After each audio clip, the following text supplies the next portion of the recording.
Bismillah. Qız bürcünü iyunda nə gözləyir? İyun ayı qız bürcü üçün ciddi qərarlar, dəyişikliklər və daxili yenilənmə ayıdır. Bu ay səni həm düşünməyə, həm də hərəkətə keçməyə məcbur edəcək. İş və pul. Qızlar üçün məsuliyyət artır. İşdə daha çox yük və tələb olacaq.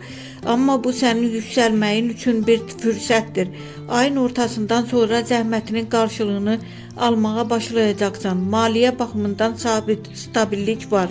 Amma böyük risklərə girmə. Sevgi həyatında analiz dövrü başlayır.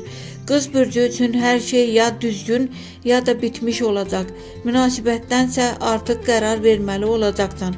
Subay qızlar isə daha çox seçici olacaq. Hər kəsi həyatına buraxmayacaqsan.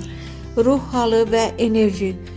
Düşüncələrin çoxalır. Bəzən həddindən artıq analiz səni yoracaq. Özünü rahat buraxmağı öyrənməlisən.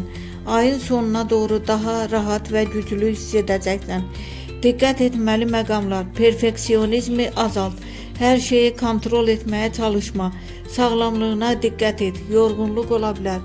Ayın şanslı günləri 4, 12, 20, 28. Ayın gərgin günləri 6, 14, 22. Ümumi nəticə: iyun qız üçün seç və dəyiş ayıdır. Doğru qərar versən həyatında yeni mərhələ başlayacaq.